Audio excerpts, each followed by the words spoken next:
بسم الله الرحمن الرحیم. د ایچ پی پروډکشن کیسټي ګران لیدونکو خدای دې وکړي چې راته ښه وای او یوه ښه ورځ مو پیل کړې وي. ګران لیدونکو، نن در سره یوه مهمه ویډیو شریکوم چې څنګه کولی شو موږ په یو کلیک سره د خپلو عکسونو څخه شاته بیکګراوند لرې کړو. دا ډیر په اسانه او ساده طریقه سره کیږي. هر څوک کولی شي چې د خپل موبایل په واسطه صرف او صرف په یو کلیک سره د خپل عکس څخه شاته ټول بیکګراوند لرې کړي او پر ځای نوی یو بل بیکګراوند ولګوي. نو دا ډیر آسان او ساده پروګرام ده. په پلی سټور کې په اسانه سره پیدا کیږي. که چیرته مو نشو پیدا کولی نو زما په ډسکریپشن کې زه درته لینک هم اچوم. که چیرته زما ویډیو زما د پیج له لارې ګورئ نو په پیج کې هم درته ډسکریپشن اچوم چې د لینک اچوم چې د لینک په واسطه تاسو کولی شئ چې دا پروګرام ډیر په اسانه او ساده طریقه سره پیدا کړئ.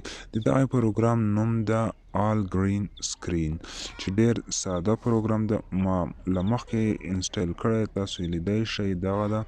نو دا مثلا زه دلته تاسو ته یو عکس په جوړوم چې څنګه عکس په جوړوم، د ویډیو بیکګراوند او د عکس بیکګراوند دواړه پکېږي. خو راځو اوس دلته د عکس بیکګراوند چینج کوو. نو دلته په ګیلري باندې کلیک کوو. مثلا یو عکس انتخابوو. زه یو عکس انتخابوم، مثلا دا عکس مې انتخاب کړ. څنګه کولی شو له دغې انځور څخه شاته بیکګراوند په یو کلیک سره لرې کړو. نو تاسو به دلته راشئ، دا وګورئ د خالي بیکګراوند نشان ورکوي. که چیرته ډایرکټ کومه نقشه بیکګراوند ته راغلی، بیا داسې هم کولی شئ چې دا نشان تاسو ووهئ. دلته به دې ځای نه یوه نقشه انتخاب کړئ. مثلا دا نقشه زه انتخابوم. وګورئ عکس دلته راغلی دی، خو دا نه ده صحیح طریقه. دا شی به وکړئ چې تاسو به اول دې نه ټول شاته بیکګراوند په یو کلیک سره لرې کړئ. کله مو چې کلیک لرې مو کړ نو دلته پاس د ممري نشان شته، په دې باندې به یې سیو کړئ.